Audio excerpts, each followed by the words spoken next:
People paying money to see me in a 20x20 ring.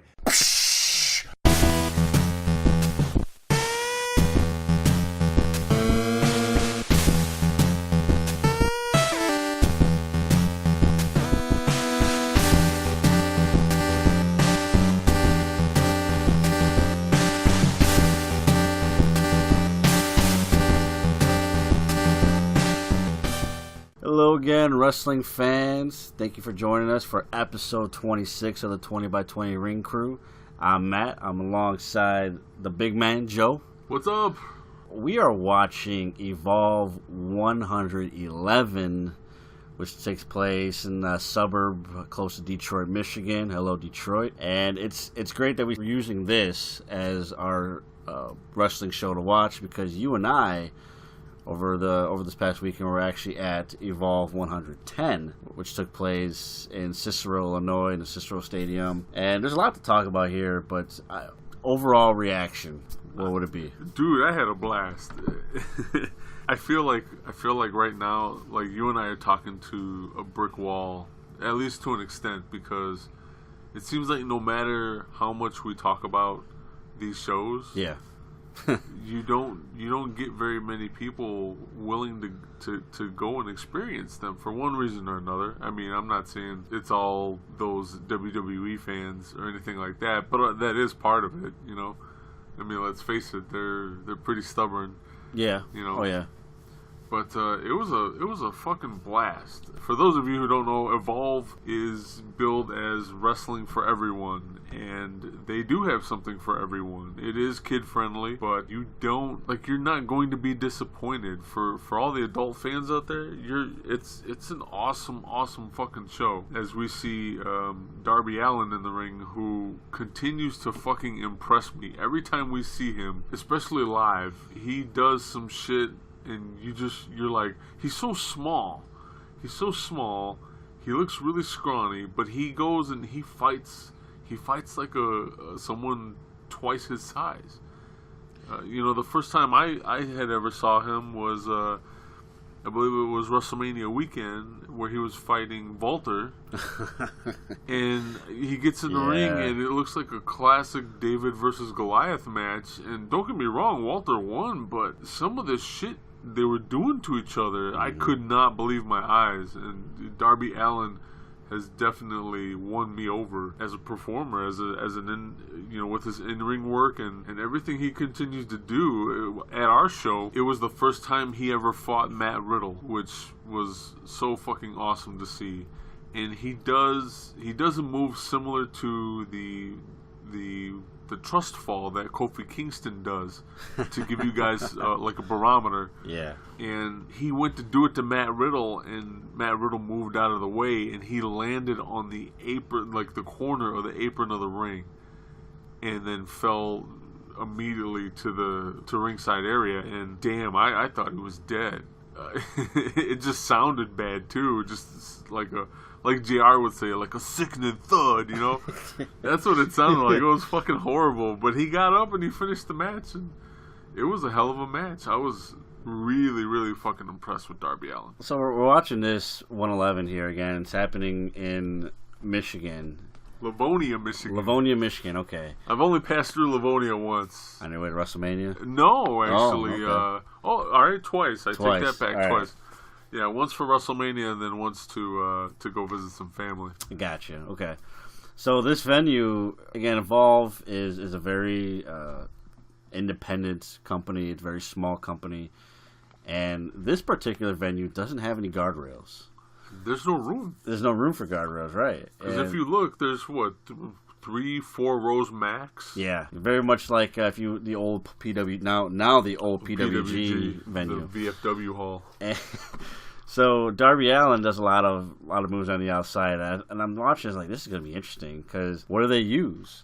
And for this particular case, he did a suicide dive on the outside. He's fighting Brian Idol right now, and he does a suicide dive, and instead of having using the guardrail, he just they had to like scope them out, because they picked like the biggest dudes in the front row. I mean, these guys are large, just like super large dudes, and they dove right. He just dived right into them and landed right into their lap, and they didn't even budge. Like, that was impressive. No, the first time I saw Darby Allin, and this is, I ended up taking it back because it doesn't quite give him justice. But I said he was the talented version of Mikey Whipwreck, and what I meant by that is that this dude sells in ways that I haven't seen in quite some time, and that's what made Mikey Whipwreck a standout during before he became ECW World Heavyweight Champion and all that stuff. He was just a guy that got his ass whooped, but sold it like nobody else could. More talented because Darby Allin is far more talented than Mikey Whipwreck. With all due respect to Mikey, but I don't think that gives him justice. He is a really good all around performer. The character is great, spots are good, and they're not overbearing. It's not just complete train wreck where he's just throwing his body on the line. The Walter matches, yeah, but that's what you kind of expected with those. But we saw here there was some wrestling, there were some high spots, and then it was a good formula. And he beat him. He beat Brian Idol with an Indian Deathlock. Yeah, which. Shit, especially from someone that small, you're like, what the fuck's going on? But he did. He beat him with that. But going back to what you said about Evolve, this smaller independent wrestling as is, people look at independent wrestling, and it's not just WWE fans. You're right. It's also fans of the New Japan Pro Wrestling, of Ring of Honor, and these now bigger independent circuits that they look at these smaller things, these smaller companies, and they're like, oh, there's no talent there.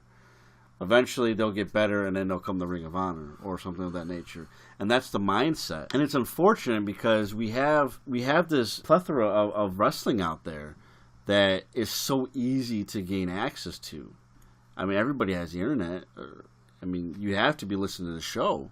Yeah. So my point is, you have something like Evolve that's under the parent company of WWN that has their own streaming service. Everybody else that's anybody seems to have their own streaming service, or they're affiliated their streaming service. You and I have talked about before we started recording, actually, a small wrestling company based out of Indiana, Northwest Indiana, called Black Label Pro, that I was considering going to the show. I'm still on the fence on whether I'm going to go or not. If I don't go, I can stream them on Powerbomb TV, which is another streaming service that streams a lot of smaller independent companies. So you can see independent stuff from all over the world, because a lot of independent wrestling is regional. But now with stuff like streaming services, including Powerbomb TV, it's national or international if you want it to be. So very accessible. There's no reason to kind of turn your nose at it and say, oh, it's not good. It's not good wrestling. Until you try it. And you and I have mutual friends that are on that boat where we tell them about them all the time, and it kind of goes over their, on deaf ears, and it's like, well, that's fine. I mean, you don't want to watch it, you don't want to watch it. I mean, we're not saying you're wrong for not watching it, but it's crazy because when you and I were done with the show, we were just kind of like basically thanking each other for liking this stuff, so we have somebody to go with. Because if we didn't have each other, we have to bring our wives who don't like wrestling, and so to share that experience with somebody else is great. My little girl was supposed to come with us, and she ended up not being able to. She broke her tailbone, had to have surgery. Get well soon, Deebs. Absolutely. Yeah, she was very downtrodden about it. She really wanted to go, but I'm glad she didn't, because there was a potential for her to fuck up her stitches, and I don't want to have that happen because she's coming to All In with us. Yeah. So I need her to heal up and get ready for that. But I ended up having to try to pawn off the tickets that she was going to go and take. And so there was a bunch of different people I asked. It's funny you mentioned how you try to get people to watch stuff and they're just not interested. I tried to pawn the tickets off to a group on Facebook with a bunch of old school wrestling dorks. I mean, and that's they're not dorks in a bad way. Like, they're just super geeks. Yeah, they love wrestling. They love wrestling, at least. And I had posted the information about the tickets, and they're like, well, if someone, if they're legit tickets, someone in here will help you if they can. and no one was able to. But immediately, someone asked what major talent is on the show. Like, give us the info for the shows. And so I went and did that, and it was like crickets.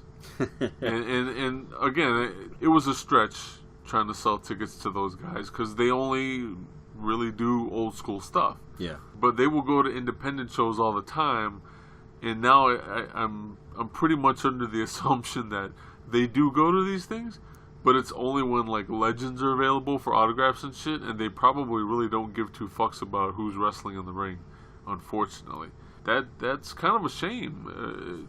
Depending on what show you're at, because shit, I mean, if the Rock and Roll Express is there, great, but if you have, right now, we're watching Evolve 111, you have Josh Briggs and John Davis in the ring. You and I got to see those two in a triple threat at Evolve 110, and we were like, I can't wait for these guys to get it on in a singles match. Now here we are, and they're beating the ever-loving shit out of each other. To see these guys, it's like, they look like, especially John Davis, like he looks like he just got done working out. Yeah. Like he just came from a gym. He doesn't look like he's a wrestler per se. Josh Briggs, on the other hand, he's got more gimmicky stuff going on, but it does look like a very pish posh match, like just strewn together last minute. But these guys can go, and they're fucking big. Yeah. You know, huge motherfuckers. You know, John Davis, if you could describe his gear, think of it like a Bully Ray right now. Yeah, you know? pretty much. Yeah, pretty much. You're not dressed to necessarily look like you're wrestling, but you're there. You know, you're definitely in fighting clothes, ready to go, and that's kind of his style, anyways.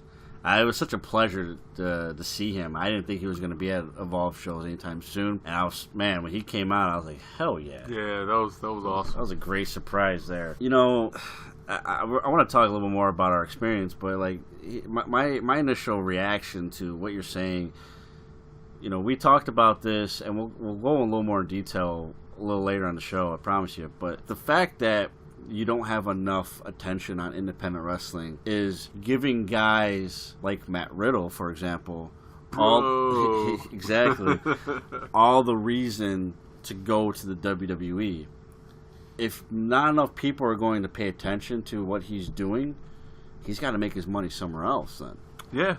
And it's a shame because Evolve, you said it perfectly when we went to the Cicero Stadium. Cicero Stadium was a really good place for an independent wrestling show.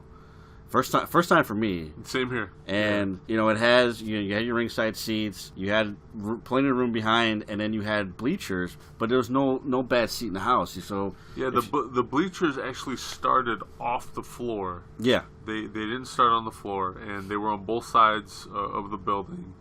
So you had to be, I want to say, 4 to 6 feet off the floor, and that was your base level bleacher seat, so you could see the ring perfectly. Still have a really good view of the ring and everything. So see it perfectly. You can hear the wrestlers still screaming at each other. You know, and not a bad seat in the house. And I don't know what the bleacher seats were, but I'm assuming no more than $20, probably less. Probably less. Probably less than that. Yeah. See, I think it was about $10 actually. So you know, to go to these shows and all that stuff. But anyways, you know, you mentioned about the arena, and you're like, man, I love venues like this. What it reminded me of was old school Ring of Honor. Yes. You know, Ring of Honor when it first started, or up until probably a few years ago when it finally started taking off.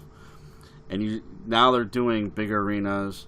You know, they're no longer, for us in Illinois, Chicagoland area, they're not doing the Frontier Fieldhouse anymore. That was kind of like home, you know? So much that like the people that worked there recognized our faces, kind of thing. That's how much we went to those shows. But, you know, they're doing bigger arenas now. You know, and it's only going to get bigger and bigger and bigger, and that's awesome. That's what we want. But you have a company like Evolve that's been around for about 7-8 years now, maybe less actually. They're doing these smaller venues. They're now branching out to more states because they're a Northeast company, mainly based out of New York, and you know, trying to find the right spot for here in Illinois. And man, it's good wrestling, not a bad seat in the house, very affordable ticket, and then above all that, you fall in love with the talent and you want to meet them. say thank you, maybe get a picture, an autograph. You're paying next to nothing, if anything at all, to do that. And that's great. That's great. And I guarantee you that a lot of wrestlers will continue to do that, this independent stuff, if the money's there. Again, they got mouths to feed, they got bills to pay, just like everybody else. It's understandable that a guy like Matt Riddle says, you know what, let's go for the bigger paycheck. Because maybe the money's not going as well in Evolve and the other independent stuff. Or maybe it's just, maybe his story's a little differently, but you hear other people where it's like nobody's in line for their autograph signings, nobody's doing this and that, blah, blah, blah. It's not that they're necessarily bad at their job, it's just there's not enough people there. Yeah. And that's unfortunate. That's unfortunate to go to a Chicago show where Chicago is known for being such a great wrestling city, and you're not a sellout, because it wasn't a sellout. No, it wasn't. And it's unfortunate. If more people gave this a chance and actually watched the product, I guarantee you, especially our city that I speak so highly of, would sell out that venue the way that they used to sell out Ring of Honor shows at the Fieldhouse. Pack that motherfucker in. But it's getting so hard to get people to watch, to even look at it. You have people who say, Matt Riddle, do I know him? Do I know anybody on this card? No, because you don't watch. Yeah. You gotta watch. You're gonna know Matt Riddle because if you're a WWE fan, because he's going there. Yep, he'll be in NXT soon enough. Which, by the way, you spent $10 to go see him. To meet him. $10 to meet Matt Riddle. He was so fucking down to earth. He actually, when he told me the price, he said it in a question form. Yeah, $10 all right? $10 all right? Like, okay. And then I was telling my daughter about him. We got to see him twice that night because he wrestled for the Evolve promotion, and then he came back and wrestled for the Progress show. And he makes every ring appearance he makes, he always goes all the way around the ring and gives fist bumps to everybody at ringside. The mighty fist bump of bro. So when I come out, I like to fist bump everybody, especially at that front row. They're right up, they're basically on the ring, they're ready for the action. It's about connecting with people, feeling the energy. I feel it. I feel like I'm getting stronger. Boom. And me, the woman to the G. Bro. Boom. Bro. Bro. We happen to be sitting at ringside, and he comes up to us during the Progress show, and he looks at me and he goes, "What's up, Big Joe?" And he gives me a fist bump, and then he just fist bumps Matt and keeps going down the line. And Matt's like, "What the fuck? His name is Matt, like mine." How did he not remember my name? And the kid got a kick out of the story, especially when you went to meet him.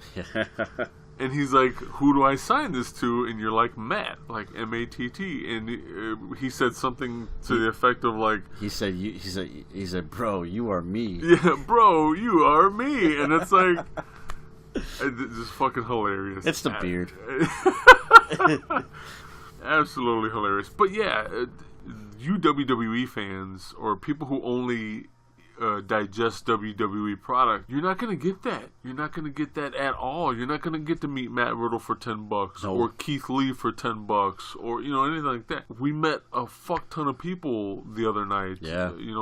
Walter was there. Tony Storm. I met Walter. He's not very picture friendly, that's what I was told before I met him.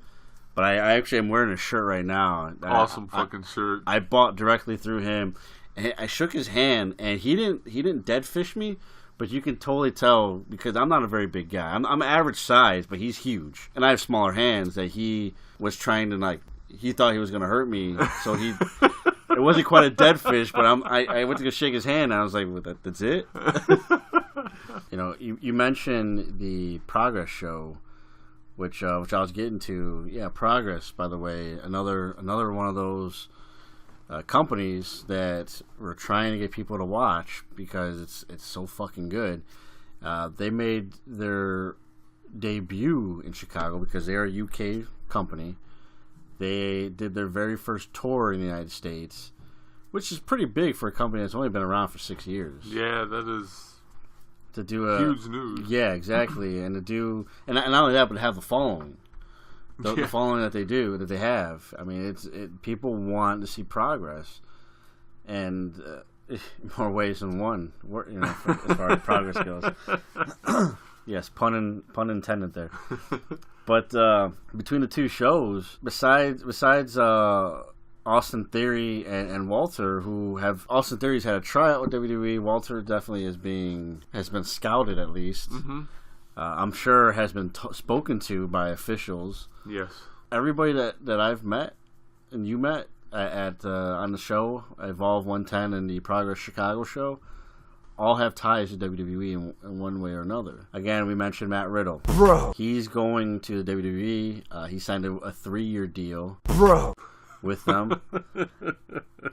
Bro. There's something about that I want to get to in a second here. Bro. What he said to you.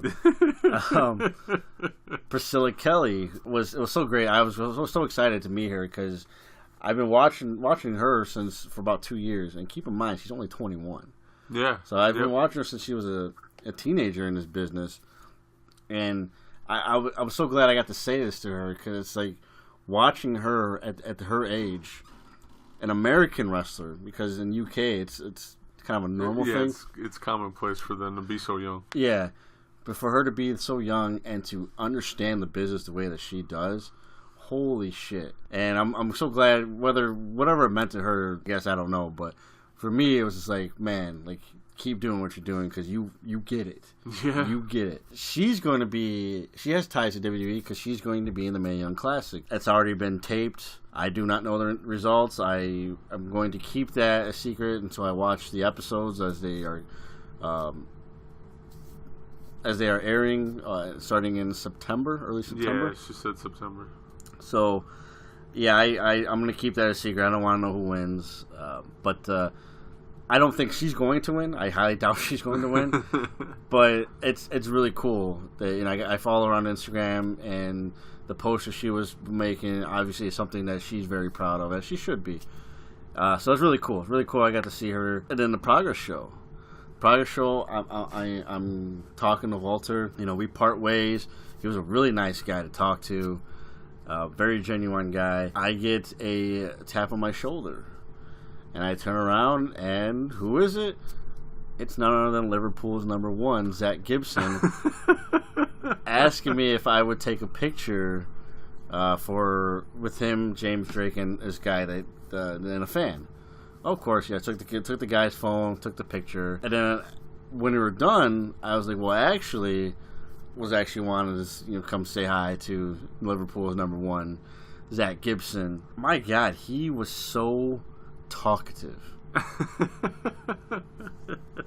and it was so genuine. So to kind of recap what he said, it was, he said, like, look, because I asked him how the tour was going, how the States is treating him, because he's Liverpool's number 1. He's from Liverpool. I'd asked him, how everything's going. He's like, his exact words was like, and it's like, and I have no reason, it's like, cutting all everything out. I have no obligation to say this, what he said. Okay. And, completely off record kind of thing. Every day I wake up, I have to, like, pinch myself because it's like a dream come true every day. It's like, I'm flying home. I'm doing the NXT UK tapings, which those should be coming soon.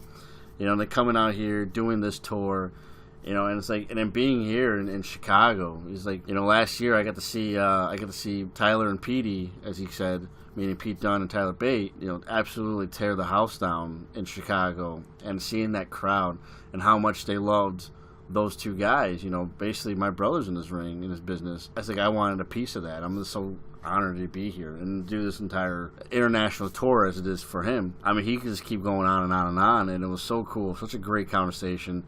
Probably the most that I've ever spoken to with a wrestler in that sense. Just such a genuine guy. He actually asked me if I had a phone. I didn't ask him for a picture. I was going to get to that, if you ever stop talking. Bro. I'm just kidding, Zach Gibson, if you're listening. I absolutely loved our conversation. It was great. I hope we get to do that again. Maybe on microphone. Maybe. Yeah, that'd be great. But, man, it was so cool. James Drake, he was attending to other fans, but he was very cool when he was chiming in. Very appreciative. And you can tell when someone... I'm a pretty good judge of character. I like to think so. And you can kind of tell when it's kind of like, oh, yeah, thank you. you're paying me to say that. But even though I didn't give them any money, I never got a chance to. They signed everything.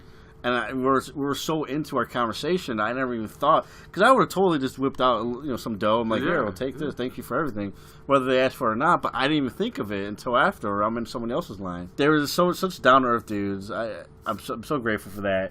And Zach Gibson, if you don't know, was the winner of the UK tournament. That's where his WWE ties comes in. James Drake competed in that same tournament, but lost in the first round. But Zach Gibson ended up winning the whole tournament.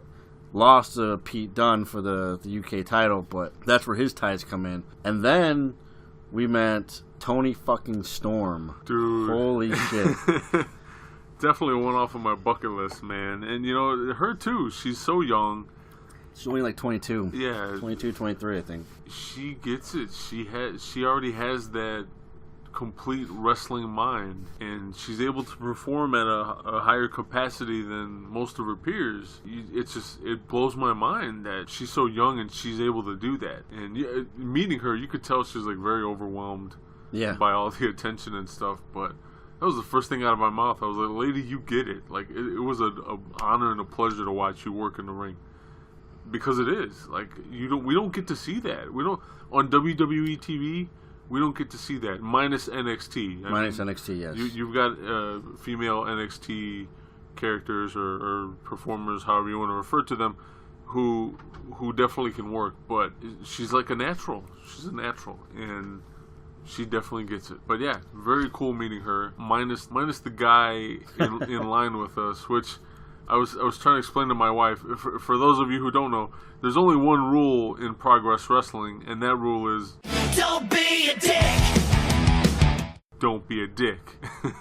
This guy was trying to be a dick.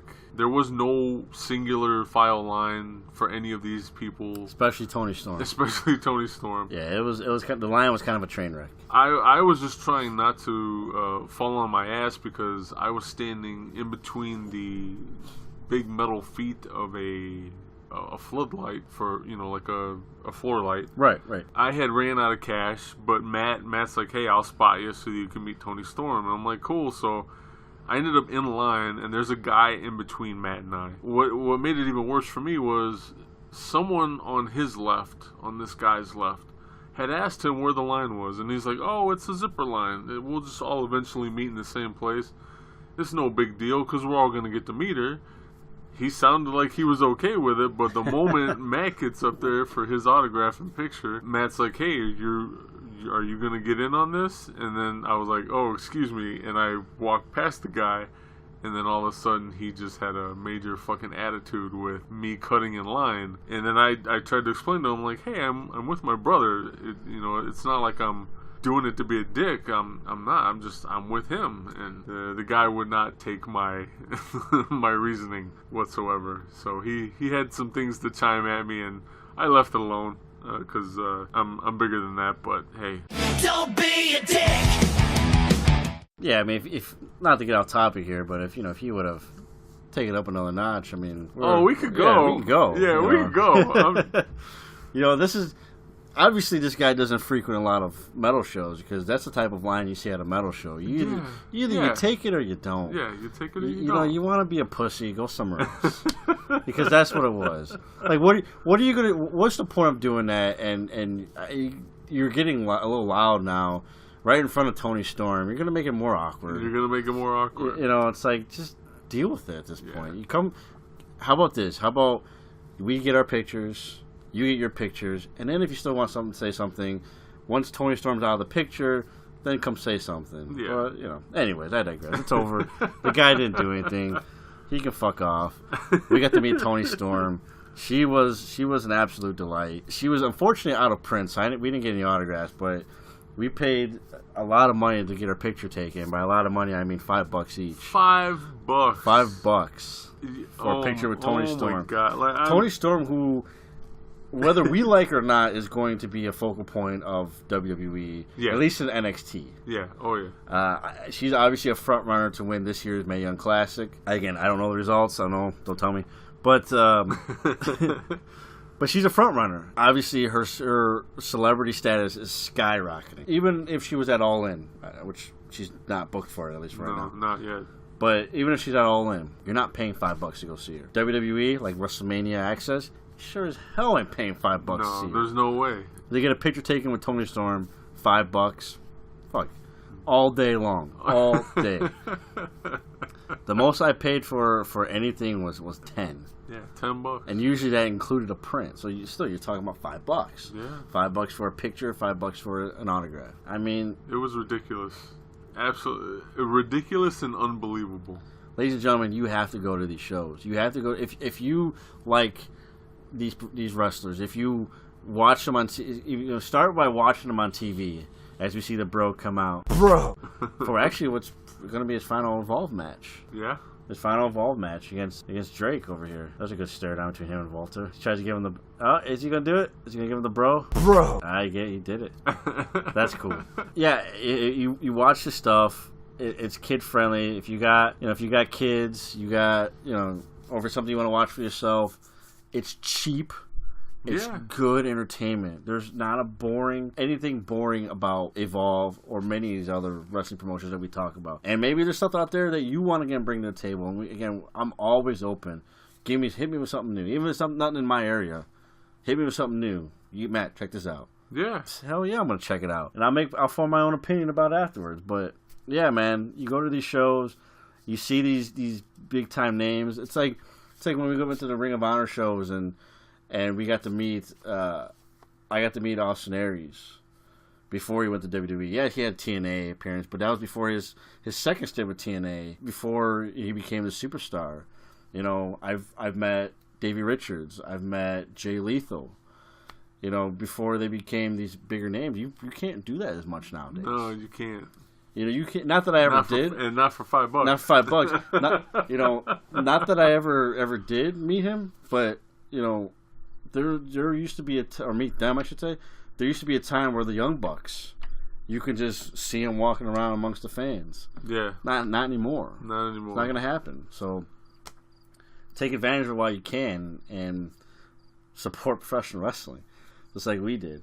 But as you see Matt Riddle Bro. coming out here for his final Evolve match, tell him what he told you, or tell him your brief conversation with him. I'm a diabetic. I'm type 2 diabetic, and unfortunately, I needed to eat, but I also wanted to meet Matt Riddle, so I went and bought a gigantic slice of pizza and a bottle of water, and I'm standing in his line waiting for his meet and greet or whatever. Bro. And I get up there, I'm small talking to him like, hey, how's it going, whatever. And the first thing out of my mouth was like, you know what? I'm going to miss you, man. I'm going to miss you doing this the way you're doing it now because, let's face it, you're not going to be able to do it how you do things now. Bro. It's a sad day. I'm sad that you're going to go. And he's like, it could be fun. I'm hoping to have a lot of fun there. And then he kind of giggled and he's like, you know what? Bro. I'm probably going to fuck it up anyway. I'll be back here. Don't worry about it. And we had a big laugh about it. He seemed very nonchalant. He's excited at the opportunity, but let's face it. I mean, he's going to go. He's going to go to NXT and do his thing. And yeah, they have him contracted for 3 years, but I hate to tell you this, not that I don't wish him success, because I do, but there's a very good chance that we'll see Matt Riddle back in Evolve or other places sooner than 3 years. Bro. He just seems like he's a little too nonchalant about the opportunity, even though he's excited. Yeah, he's got that I don't care attitude. Bro. Obviously, his extracurricular activities is well documented. Bro. He's not bashful about it. And let's look at it this way too. For those who don't believe us, I mean, you look at another big company that isn't professional wrestling, or are they, as we mentioned earlier in a few episodes ago, in the UFC. That's where he got his name. That's where he became this big sensation, or at least he was on the verge of. He kept getting fined and suspended for marijuana use. Bro. And look, Dana White told him, you gotta cut this shit out. He said no. Nope. So they let him go. They went their separate ways, and he's in professional wrestling, and he's still doing his thing. He's still doing what he wants to do. Just because he's in the WWE doesn't mean he's not going to do that. That's why I brought up the question: are they going to turn the other cheek, or Is it just going to be one of those things where they're going to continue to fine them? Are they paying them more to compensate for the fines? Yeah, and it's really interesting. It's going to be really interesting to see what happens to them because, for all intent and purposes, it seems like they're just trying to gobble up every indie success there is right now. You know, to fill their roster for a variety of reasons, but.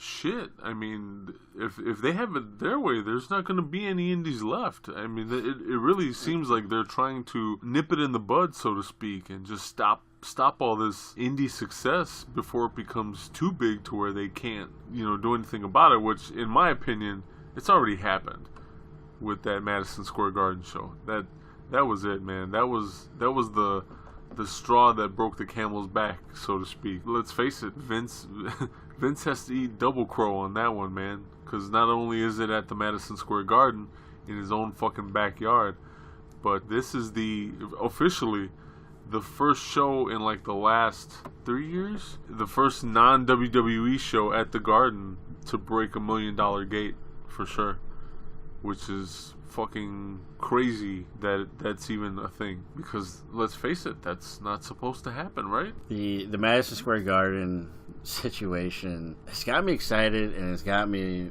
a little worried all at the same time. And by that I mean I'm excited because the little guys won. At least this battle. They won this. They got Madison Square Garden. It was really, I don't know if it's more of a victory for them in the sense of how they did it, or more of a just WWE dropping the ball, because as you and I talked about before, all it took was a simple booking. Just one booking. WrestleMania is happening in April, as is NXT TakeOver Brooklyn. There's 2 shows there, plus your Hall of Fame, and on Access and all that bullshit. But you have Ring of Honor that does the Supercard of Honor every year. They have been doing that for a number of years now. You have Evolve in New York, in the WrestleMania area. You have Evolve. You have other WWN shows. You usually have international shows. In this case, Rev Pro was as far as this year, Rev Pro, GCW, a handful of promotions, and therefore you have different venues that are going to be hosting these events. So it's no longer about WrestleMania, where it's WrestleMania is at MetLife Stadium. And that's it. No, now WWE does multiple shows. Oh, but now they're going to be at MetLife Stadium and Barclays Center. And now Ring of Honor, they're going to be at, let's say, Hammerstein Ballroom in New York City. And, Evolve, they're going to be at La Boom. Places like that. And you have Madison Square Garden that said, we paid all this money for renovations, and nobody's coming to our house to do a show? Now, all these wrestling promotions, nobody's going to come to our house? And then Ring of Honor comes knocking. New Japan as well. We'll do it. It's made. Vince has a stink about it. It's temporarily put on hold. And then within a week later. Yeah, about a week later. We're back on, and it's official. We signed the paperwork. All Vince had to do was book the fucking arena. Yeah, that's all he had to do. And Madison Square Garden is still McMahon's house. All you had to do is book it. Yeah. It's not like he doesn't have a fucking roster to put on another show. No, you keep buying everybody. It could be a fucking independent WWE show. It makes sense of that. Bunch of indie wrestlers. By the way, too, Madison Square Garden, as far as management goes, was all on board for another WWE show to be added to their venue instead of the New Japan Ring of Honor one. And the only reason they gave New Japan Ring of Honor the go-ahead with the show was because they were legally obligated at that point. So it wasn't necessarily that they wanted them there. It's kind of a catch-22 for Madison Square Garden management now, because now they realize they're getting the better deal. Yeah. Their house just broke $1 million gate. It's sold out already. Sold out in an hour or so. They're making a nice chunk of change from the show. A bigger chunk of change than they would have had WWE booked a show for that venue. Isn't that fucking crazy? Absolutely crazy. Don't tell WWE fans that, because they won't believe it. They won't believe it. So I'm excited about it. I'm definitely excited about it. I almost bought tickets for it. I didn't, mainly because it's one of those things where if I go to New York, if I make the trip to New York, I'm gonna want to do it all. Not saying I can't do it all, but I want a better planning situation and all that stuff. Yeah, so. of course. But anyways, I'm excited for that, and for everyone that's going to the Garden. Man, you're going to see history. You're already a part of it, as you are right now in August. But come April, you're going to be a part of history, and just know that you should be. If you're not, if you bought tickets, I'm sure you're already excited. But you put that in perspective of what kind of history-making moment you're going to be a part of. That's. Man, if I had a ticket in my hand, I'd have chills right now. Yeah, seriously. Absolutely. A couple things before I start talking about other stuff. It kind of goes hand in hand with it. Immediately, we hear the backlash amongst Vince McMahon and people closest to him, and Vince obviously is not happy that this sold out. He's not happy about it. He has personally guaranteed, via sources that are close to him, personally guaranteed that he is going to sign Omega, the Bucks, and I don't know why he thinks this is going to happen, but Cody. Therefore, they can't compete at that Garden show. And you and I had talked about this before. Whether we like it or not, that is an option. Let's face it. It is an option because Vince McMahon is the type of person to where he's used to getting what he wants. Actually, the conversation you and I had wasn't necessarily about the Bucks, Omega, or Cody Rhodes. It was about Brock Lesnar. Yeah. And how if he wants to keep Brock Lesnar around, he'll do it. He'll purposely overpay Brock Lesnar to stay with the WWE than for Dana White to have him. Yeah. If he so chooses. So that same logic and that same situation can be applied to Kenny Omega, the Young Bucks, or Cody Rhodes. I don't like saying this, but if it gets to that point where he feels the need to do that and quote-unquote overpay them, whatever that means, sure as shit, he will come up with a number that they probably won't be able to refute. And it scares me. It scares me because if you do something like that, there's a good chance that all that talent goes and gets signed.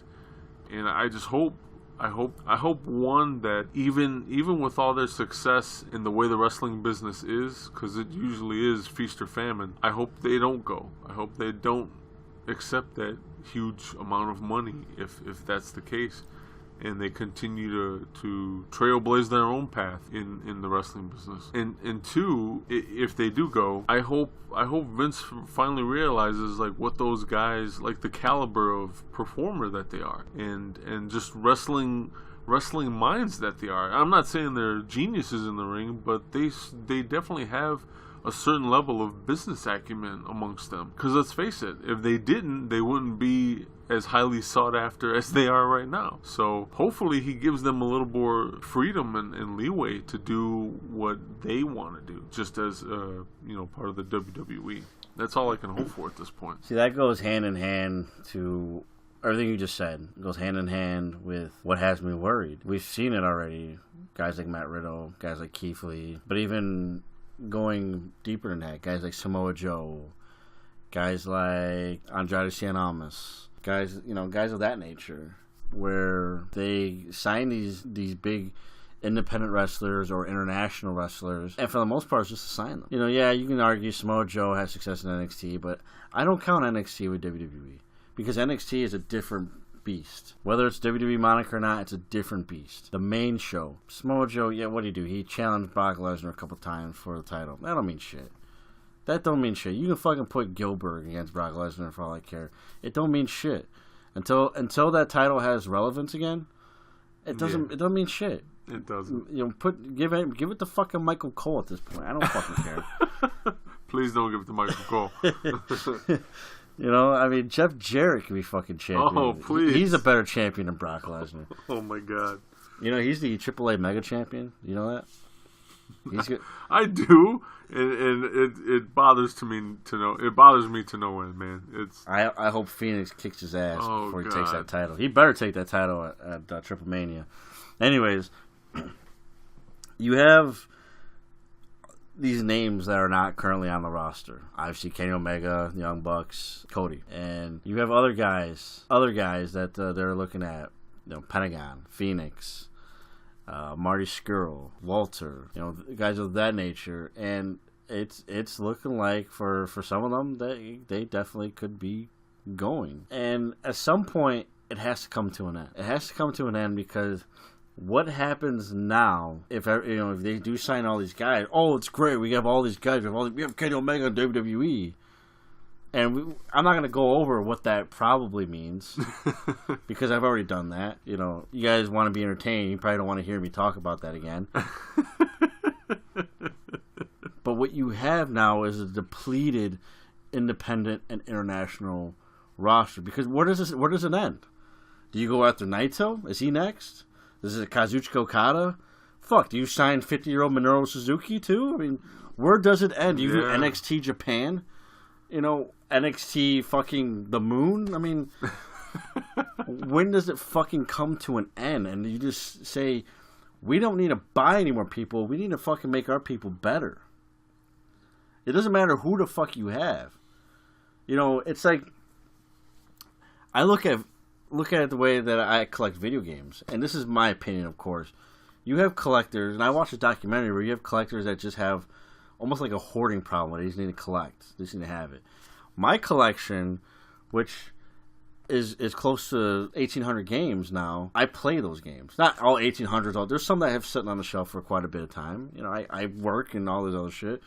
You know, I do have a life. The point is, I don't just buy it, throw it on the shelf, and then forget about it. The point I'm trying to make is that's what's happening to a lot of talent in WWE. Perfect example is Andrade Cien Almas. You bring this kid in. He was La Sombra in CMLL, part of Los Ingobernables. Huge name down there. You sign him. You bring him to NXT. He does well. Very well. Great. Bring him to SmackDown, and you forget to put him on TV. It's like, hello. You forget to put him on TV. You know, I mean, yeah, he's going to be at SummerSlam on the pre-show. Yay, he's fighting Rusev in a mixed tag match. Yay. You know, with all due respect to Rusev, who's finally starting to get a little bit better, I mean, this guy should be fucking facing, I don't know, give him Seth Rollins or give him anybody, really. I don't think Drew McIntyre's got a match. Right. I wouldn't mind seeing that because I thought that's what we were going to see anyways before Drew McIntyre randomly got called up too. And for him to be in Dolph Ziggler's corner all the time, it's like, dude, like, what is going on? But this is the point I'm trying to make. Yeah, sure, you can say, well, that's not going to happen to Kenny Omega. First of all, you don't fucking know that. Okay, Kenny Omega, he's main eventing something. Fine. Who else? Cody. Is Cody going to main event? You know, if they're going to give him all this money to him to main event, because just 2 years ago, they told him, we got nothing for you. You're pretty much Stardust or nothing at this point. The Young Bucks, they're a tag team. Tag teams don't do well in WWE. No, they don't. Ask any tag team. Ask the Revival. Just what happened to them. You know? I was just talking about it before we started recording. The Revival, it's fucking unbelievable how little I care about that team now. When just last year, for the past 2 years prior, all I could talk about was how good this fucking tag team is. Yeah. And what a breath of fresh air they are to the old school style of wrestling that they bring to the table. On the main roster, they took that old school mentality and they turned it into a fucking joke. Yeah. Like a literal joke. You know, to the fact that they can't even beat the team of Bobby Lashley and Roman Reigns. Like, those guys are fucking jobbers of these guys, man. Come on. Yeah, and there's people out there who might be laughing like, jobbers, Roman Reigns, ha ha ha ha. Fuck you. Seriously, go fuck yourself. It's just, you know, when does it come to a fucking end? You know, to the point that you're just going to buy everything. Why don't you start buying companies again? Because that worked so well last time. Is that what's next? Are they going to buy Evolve? Are they going to buy Ring of Honor? Just so they can put it on the fucking network and not do anything with that talent? So that talent can go and start all over again at another company? It seems like that's what they're headed on doing, man. And I know there was A couple months ago, there was a corporate meeting that featured Triple H, and his future plans are to have like NXT Africa, NXT Mexico, like international NXT regions. So obviously UK is the one they're working on now, but we kind of touched on it earlier with NXT Japan. But yeah, that is a big possibility at this point, whether we like to admit that or not. It sucks. Overall, it sucks. You're just gonna see a lot of talent just go by the wayside. If that's the case, then you and I got to start doing meetings of our own and start coming up with different podcasts. Because we'll be out. Yeah, we'll be out of shit to talk about. Yeah, I mean, hey, did you watch NXT Antarctica? No. That penguin spot, man. Fucking penguins, man. Penguins and polar bears. Yeah, who won? No one. Nobody, no one because won. polar bear killed everybody. That's good. It's good TV there. I mean, hey, the WWE Network's gonna flourish though, because they're gonna have 100 million fucking promotions, but everybody are gonna buy. Monopolies don't tend to do a whole lot of favors for anyone, for anybody. So, and if you need a case in point, when they bought when WWE bought WCW, look at how much that company suffered. It was fucking terrible. And so many of you fans who said, there was a time where I stopped watching wrestling. Ask yourself the question, when was that time? Because I can guarantee you when that time was. Yeah. And it wasn't because, wrestling, I just grew out of wrestling. No, because you got bored. You got bored. And that's what's going to happen again. You can call it minor leagues all you want. That's fine. Because they wrestle in gymnasiums where they don't even have barricades, guardrails. That's fine. But you need independent wrestling. There will always be a need for independent wrestling. There will always be a need for competition in general. And even if you don't want to, they're not competition. That's fine. You get the point.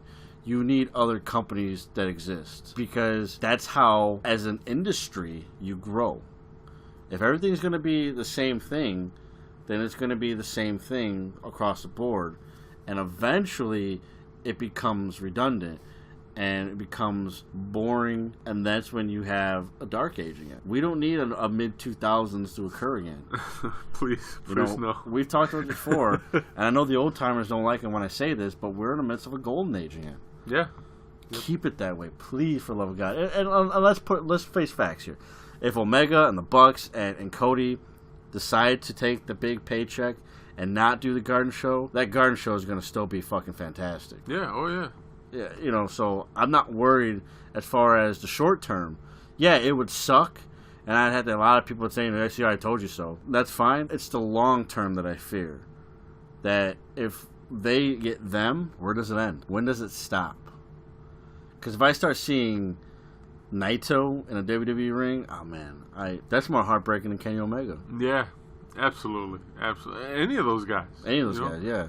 I don't want to see Okada in a WWE ring. That'd be fucking terrible. Yeah, I mean the Okada that we got for the last 2 years, he's always been good. But especially that reign as IWGP Heavyweight Champion. Reign, I see what you did there, bro. To job potentially to a guy like Roman Reigns. You see that? Because that's probably what's going to happen. It'd be like TNA all over again. That's the reality that you're sitting in. You don't like guys like Roman Reigns? Well, stop supporting the company that keeps putting him over. You don't like Brock Lesnar not showing up. You like Brock Lesnar, but you don't like him not showing up. Stop supporting the fucking company. Yeah. Make them get better. I don't know, man. Like it sucks because and maybe it's me spending too much time on the internet and looking at and buying into a lot of what the IWC says. Because it's like, just fucking enjoy it. Again, go back to that Madison Square Garden show.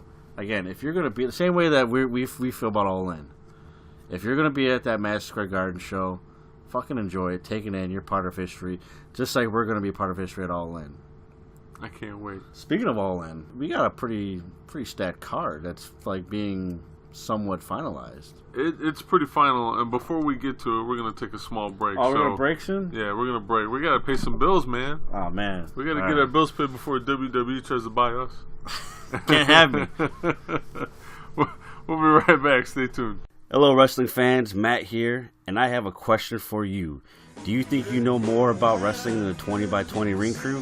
Well, now's your chance. Starting this September, your boys at the 20 by 20 Ring Crew will be starting a brand new monthly contest where we test your knowledge on the history of professional wrestling. Each week, you'll have an opportunity to answer a brand new question.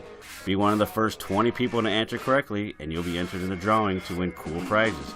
I'm talking pops, figures, shirts, DVDs, Blu-rays, and much more.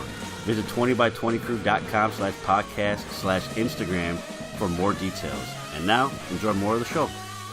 Welcome back, ladies and gentlemen. Thanks for hanging in there with us. We are still watching Evolve number 111.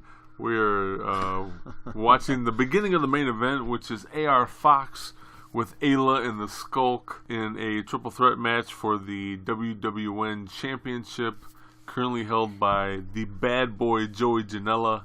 And the third participant in the match is Austin Theory, who has all the makings of a WWE superstar. Don't say that. I'm really surprised he hasn't gone yet. I really fucking am surprised. Now he's going. Yeah, Now he'll probably go. Fuck. This is going to be interesting, the Skulk being out there with no barricade and so tight out there. Yeah. It's going to be really interesting. Real quick here, too, about that Progress show. So AR Fox, he substituted. CCK wasn't complete. He teamed up with Chris Brooks to defend the Progress Tag Team titles in a losing effort, too. But the Skulk were out there, as they always are with AR Fox. And the Skulk they're his students. Yeah, his students. His what- posse of students. Yeah, his posse of students. They jump around and they act foolish. But, you know, the Evolve crowd likes them. They love them, actually. Or they love to hate them. Whatever. But the Progress crowd. And keep in mind, we didn't change venues. It's the same venue. Yeah, it's different fans. I mean, there are some fans that did both shows like you and I did. But you had some people that just were not taking that shit at all. Yeah. Don't get me wrong. I don't go to every indie show that comes out my way or that I'm able to go to. I don't watch everything that's out there, partly because I don't have the time to. When it comes to Progress definitely has its own brand of fans. Yeah. It's not a bad thing by any means, but they're definitely used to certain things. And when you present something different to them, they don't always just go with it. They're not that type of crowd. And when the Skulk came out there with AR Fox to take over as the other half of CCK for the night, it was kind of awkward.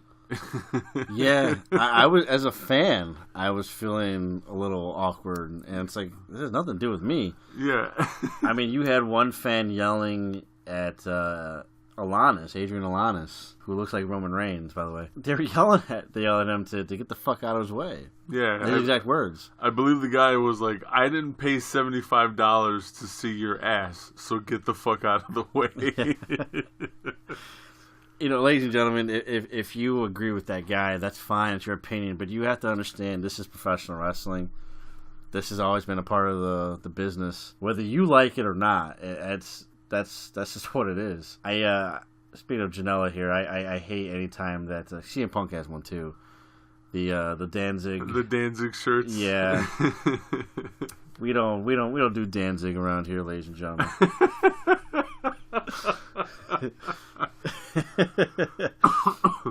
But yeah, that's just part of the business. And look, they do their best to move around, not stand in one spot. They are aware, for the most part. They do a good job of not standing and blocking your entire view. You know, it is what it is, man. You know, you pay that money. Yeah, you want to see it, but whether you want them out there or not, that's part of the show. It's part of the show. They're not there, taking pictures. They're there to antagonize the audience, get in the way if they will. And if can. they do it very well. Oh, they're excellent at it. Excellent at it. They're an acquired taste. There's no doubt about that. First time you see them, you may like, this is too stupid. They're an acquired taste, but man, they've caught on. I definitely appreciate the Skulk now more than ever. There's 5 of them, right? There's 5. 1, 2, 3, 4, 5. Yeah, there's 5 of them. That includes Ayla, but doesn't include AR Fox. For the banter and the camaraderie that they have, like, man, they do. That's got to be hard.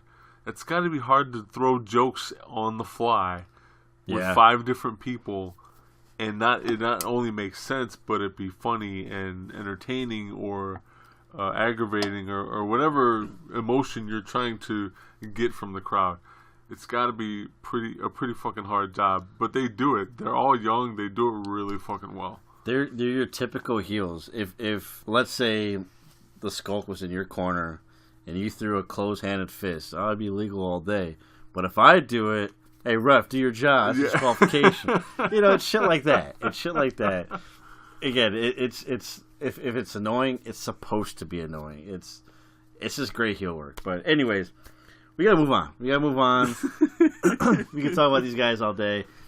All In. All In, yes. We were alluding to that before we had to pay some bills. Yep. You want to talk about a little bit what's happening here as far as All In goes? All In, it has been decided it will be on WGN America. Well, at least the first hour. They're going to call that 0 Hour.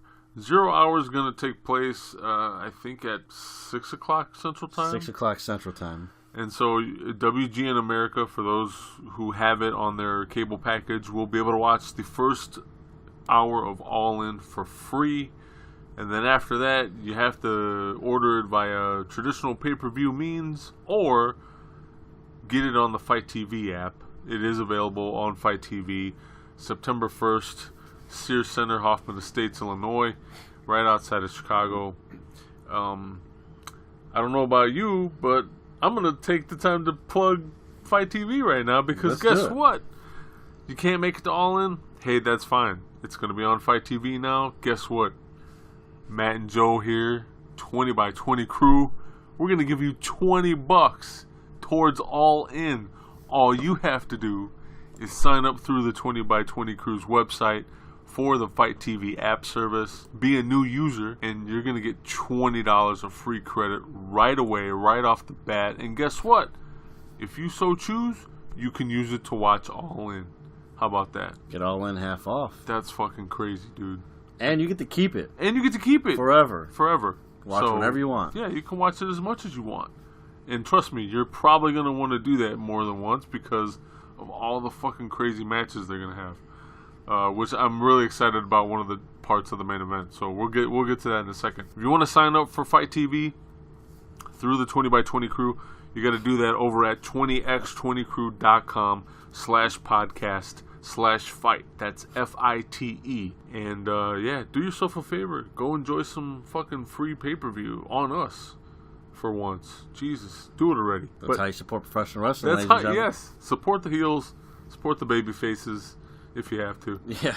When we say support professional wrestling, we don't mean spend your entire paycheck on it. Save some money. Yeah, save some money. You could do both. It looks pretty much like the card is finalized. And I say that because every time we go to plug this on the show and cover it, they announce another fucking match. So that's kind of... I see what you're doing. You want more matches.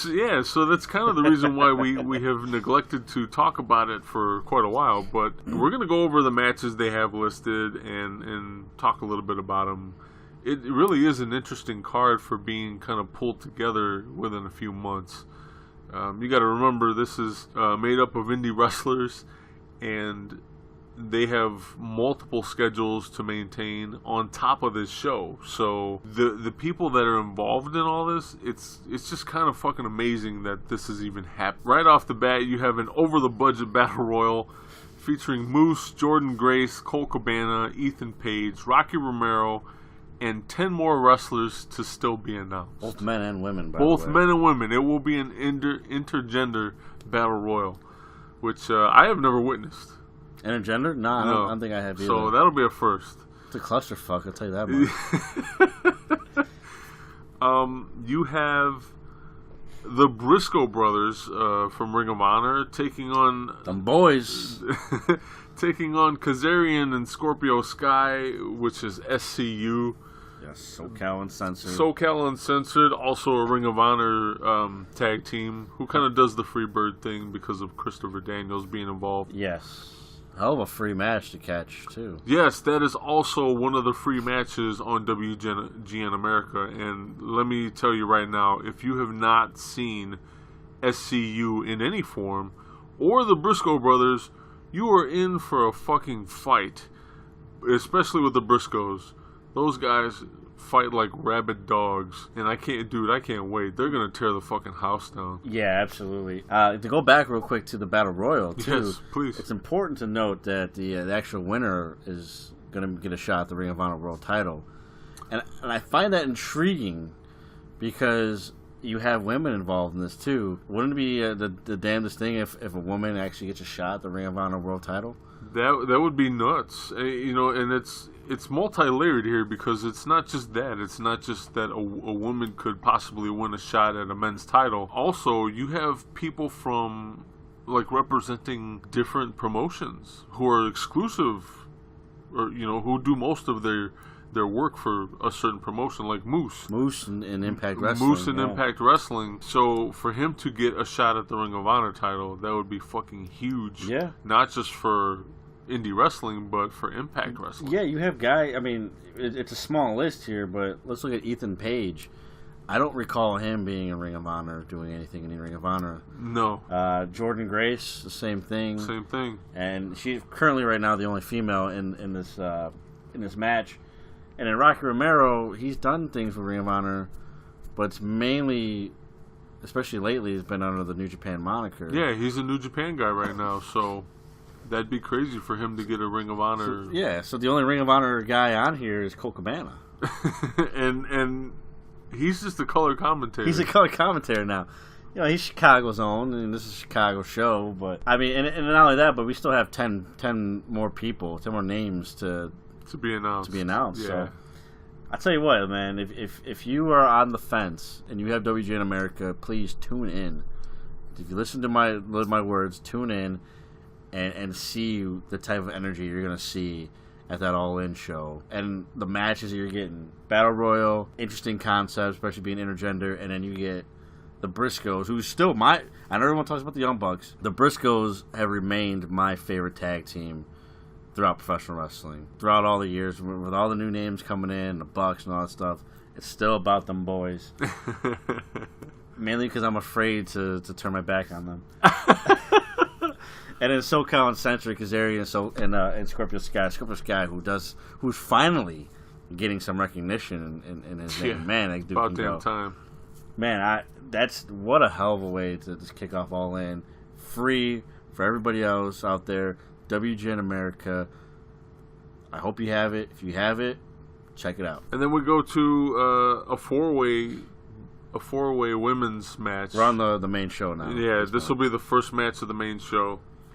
You've got Madison Rayne, Chelsea Green, Britt Baker, and Tessa Blanchard all vying in a four-way match what I believe is the Black Label title. I could be wrong.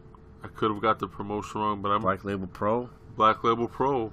Based out of Crown Point, Indiana. I mean, it makes sense. It's close. I mean, it's a Chicago show. It's Northwest Indiana. It's close by. Not that far. I'm excited. This will be the first time I get to see Tessa Blanchard. Unless we make it to a show before All In somehow, and she's there.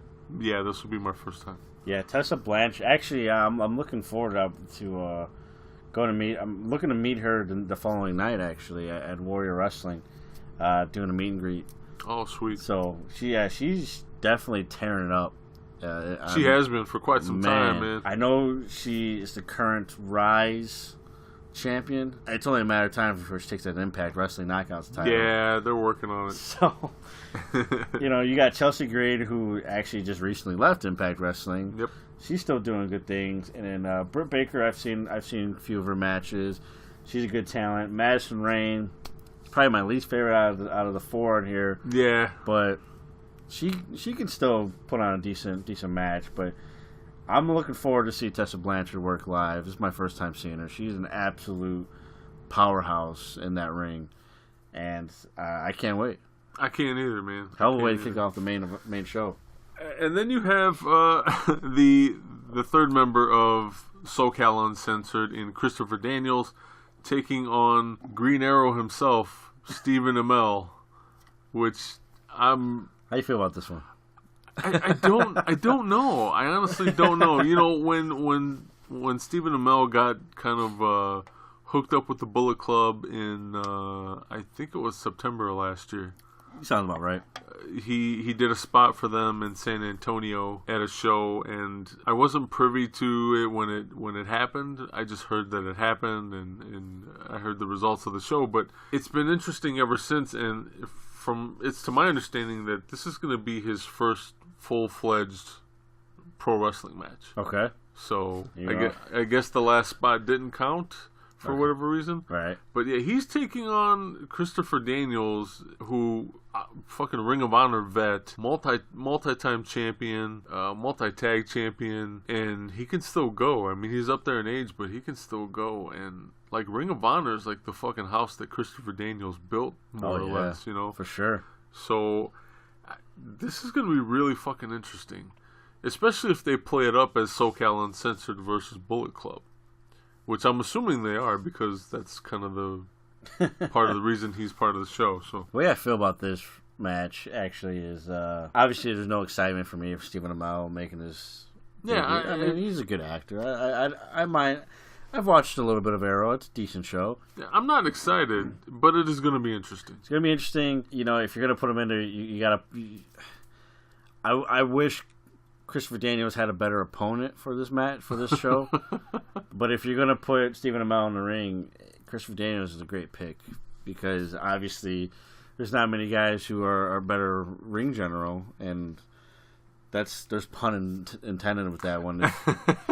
If you keep up with Ring of Honor, but not many better ring generals than Christopher Daniels. So he'll take care of Stephen Amell. He'll guide him, and if there's any pregame match working, then he's definitely going to have him prepared, as long as Stephen Amell can keep up. But we'll see. We'll see. We'll definitely see. Next on the card, you have a 6-man tag in the form of the legendary Rey Mysterio Jr., Bandito, and Rey Fenix against the Golden Elite in the form of the Young Bucks and Kota Ibushi. Holy shit. Holy shit, indeed. You know, I'm not too familiar with Bandito, although I got to see him for the first time live when we went to Progress the other night. That was a cool moment.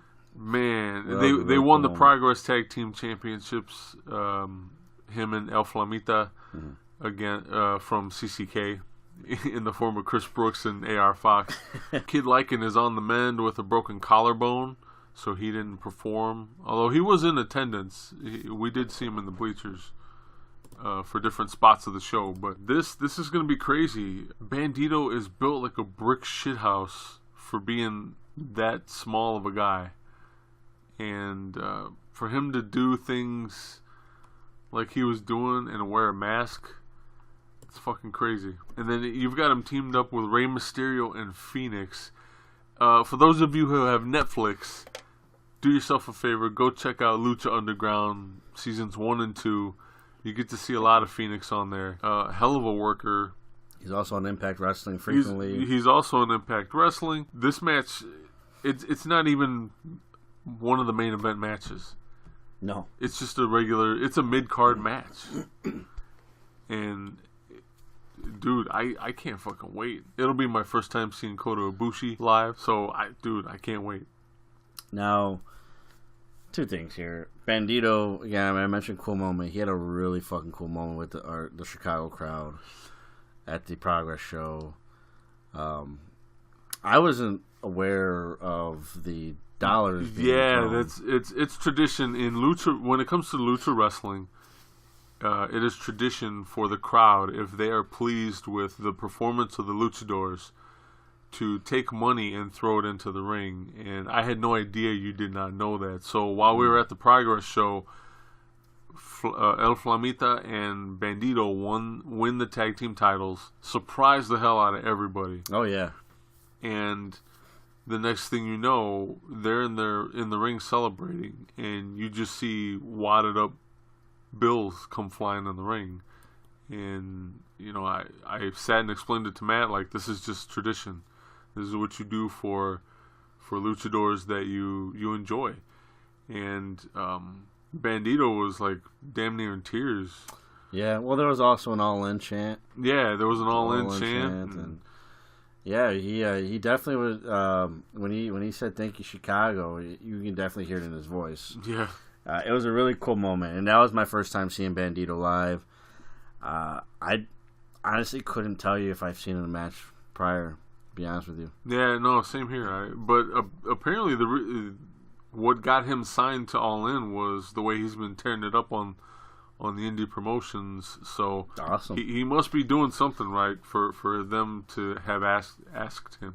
I mean, I was impressed for what I saw. So was I. The other thing too I wanted to bring up was the Young Bucks. Now, obviously, Young Bucks were co-contributors to this show. Are you surprised at all that they're not in a higher profile match? With all due respect to Kota Ibushi and their opponents, are you surprised they're not more in a main events-esque match? I kind of am. Because I say I kind of because I'm very on the fence with this, because it does make sense for them to have a mid-card match. They were a big hand in the show happening, but it doesn't mean they have to be the main event. And I think the other part of me kind of realizes, like, you know what, they have enough faith in the product that they're putting out that they don't need to be the main event. You know, it's like they're not necessarily worried about the quality of the show because of the way they booked it and who's on the show, so that they don't have to be the focal point of their own show. And I think that speaks volumes about just not only the matches they got booked, but the way these guys do business. Yeah. So, yeah, makes sense to me. Awesome. Yeah, I agree. I agree with all that. And then again, we have another first, I believe. Correct me if I'm wrong, but this is the first time we'll see the villain Marty Scurll take on the Rainmaker himself, Kazuchika Okada. At least a one-on-one match. Yeah. I think there was tag matches. I was going to say, I think this is their first singles match. Yeah. So I'm excited. I'm excited about this one.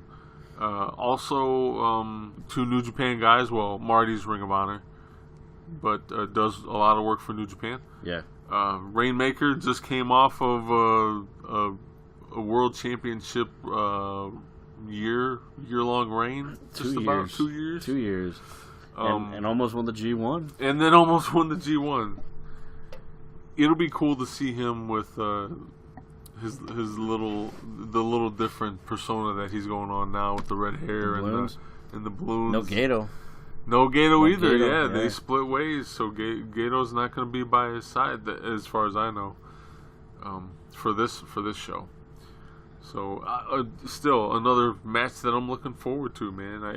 I enjoy both of these guys. I don't remember seeing them fight one another in a singles match, so it excites me. It excites me to no end. I can't wait.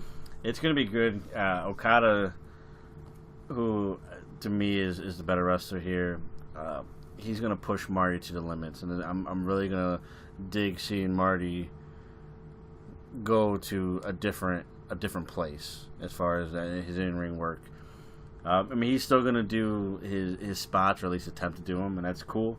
But yeah, being in a match with somebody the caliber of Kazuchika Okada, you know, it definitely it takes a good wrestler makes them better, and I think that's what's going to happen with Marty Scurll. I think this is the perfect opponent for him on this platform, on this stage. So this was announced relatively early. Yeah. Mm-hmm. I think this was like the second match announced for the show.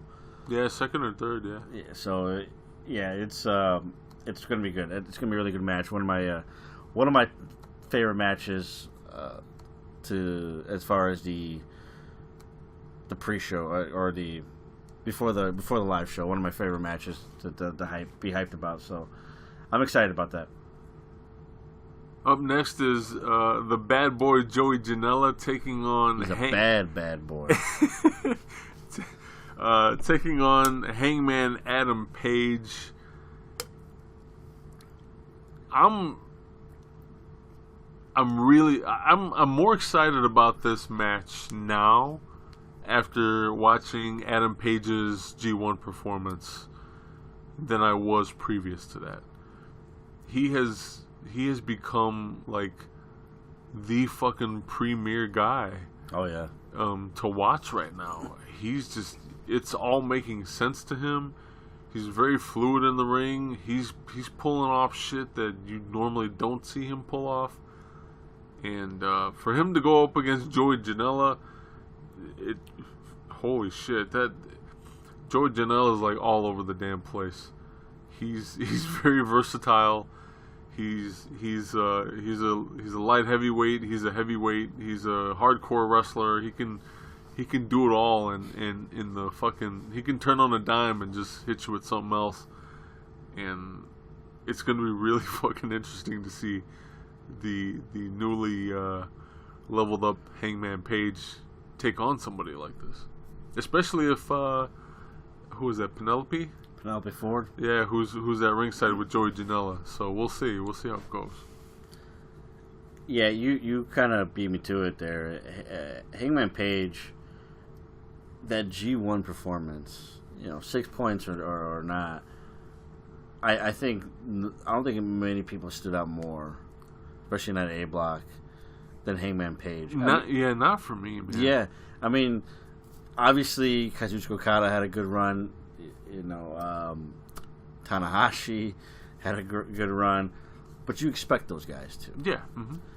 It was who's going to be the dark horse in this tournament, and yeah, again, he only won 3 matches out of his 9, but his level of matches. You got caught up in his matches. Like you stopped paying attention to points. Yeah. Didn't matter. It didn't matter. He was just putting on really great matches. I mean, the level of matches. You look at this guy, and this is the point that I was kind of making earlier, where let's say WWE does take all those other guys I mentioned. Well, what's left? Well, first of all, in the Bullet Club, you still have Hangman Page. Yes. That ain't all that bad. No. Yeah, he's not Best Bout Machine Kenny Omega. But who's to say that he can't be? He can't be, exactly. And actually, it was night 2 of the G1. Actually, I take that back. It was night 1 of the G1 when Hangman Page won against Bad Luck Fale via disqualification. Right. Kenny Omega helped out make the save. And as he's walking the back, Kenny Omega looked in the camera, pointed at Hangman Page, said, "This is the future of professional wrestling, not just a Bullet Club, of professional wrestling." And, ladies and gentlemen, that wasn't character. That's a legit statement right there. Yeah. And I'm so excited about this. Joey Janela, I'm a fan of, but this is one of those instances where I think Hangman Page has got his number at this point. I don't know who wins this match. I'm not predicting winners at this point, but Hangman Page is on a whole another level. Hell yeah, dude. My God, is he? Yeah. So, and such a rise from where he was a few years ago. I mean, good for him. There's a student of the game that paid attention, and this is what happens when you pay attention and you learn and you study. You get as good as he is, and he hasn't fully scratched the surface yet. Yeah, he's just starting out. That's the best part about it. That's the best part about it. And then you have the winner of the Battle Royal at the beginning of the show taking on the current Ring of Honor heavyweight champion in the form of Jay Lethal. I'm always excited to see Jay Lethal. Yeah. And despite my naysayer in the internet wrestling community, who I still haven't heard back from yet. Oh, about his dreads? About his dreads, yeah. Jay Lethal is a talent to watch, man. And sure, he's still in Ring of Honor, but he's their fucking heavyweight champ right now. He's got to be doing something right. He's no fucking slouch. He's one of those guys you watch him live. He always puts on a show, and he really does kind of play. He kind of wrestles better depending on who he's wrestling with. I'll give you that much when it comes to like his habits or his routine. It'll be really interesting who wins that battle royal, especially since we're still waiting on 10 other people to be announced. There's still 10 more names, but you have that going on. So the Ring of Honor Championship will be defended at All In. That's huge news in it of itself. No matter who's champion. Or challenging. And speaking of heavyweight championships, I'm gonna skip a match and then go back to it. Oh, really? Yeah. So another big, well, it should be bigger than it is, quite frankly. Another big notion going on with this show is the fact that the NWA World's Heavyweight Championship, the legendary 10 pounds of gold, is being defended at this show. Current champ Nick Aldis trying to complete his championship quest, taking on Cody for the NWA Heavyweight title, one that his family has a lot of history with. I was gonna say, yeah. It would be the feather in his cap to take this title away from Nick Aldis. To do that, to win the NWA World Heavyweight Championship, again, a title that is synonymous with his family, and to do it at a show that he put together. Somebody's daddy would be very proud if that happened. Yeah. So it kind of all makes sense, that sense, and you're right. The fact that the NWA World Heavyweight Championship is defended at this show should be a bigger deal than it is. There's a lot of reasons why it's not. That's a whole nother episode. That's a whole nother episode. But I'm just ecstatic. The old school wrestler in me is wrestling fan. I'm sorry, is ecstatic that one, we're going to an indie show of this caliber, and two, that you have championships from two other organizations being defended on this indie show on the same night. Yep. Like that, dude. That's another thing off of my bucket list as far as wrestling events go. Because I thought I would never see that. That's what I mean by golden age of wrestling. Exactly. Man. Anything is possible. I don't want to sound cliche or anything like that, but anything is possible at this point. You're right. Anything is possible, and that brings us to the last match that has been announced. Oh, what's this? Holy fuck. Do yourself a favor right now. I want you guys to stop listening to this episode, right? Just put it on pause, okay? If you don't have a New Japan subscription, if you don't have a New Japan World subscription, that's okay. I'm not even going to ask you to do that right now because I talk too much about Kenny Omega as it is. I want to focus on somebody else right now. You have a Netflix subscription, you have access to YouTube, look up the name Pentagon Jr. You don't know who I'm talking about, you're fucking about to. This man is out of his fucking mind. He is, not to take anything away from Super Crazy, but this guy is an insane luchador. He gets bloodied up. He wrestles hardcore. He doesn't give a fuck. He has zero fear, which is also another... It's a name he goes by. Yeah, it's another form of his moniker. But he is facing Kenny Omega for the first time ever anywhere. The moment this was even rumored to be going on, I fucking lost my shit. This is... You and I always fantasy book shit. Yeah. This is one I can't fucking wait to see. They beat us to it. They beat us to it. Awesome. I can't fucking wait. To me, this no matter how what order this card goes in, for me that is my main event right there. So it's so funny because my wife, who makes every time we talk about Kenny Omega, you laugh because you know where I'm going with this. My wife knows I'm a huge Kenny Omega fan, and she makes a lot of jokes about it. And you know, with All In, she knew how hype we were about All In. She obviously an extremely supportive wife. I love her for that. And she asked me who Kenny Omega is facing. I was like, well, he doesn't have a match right now.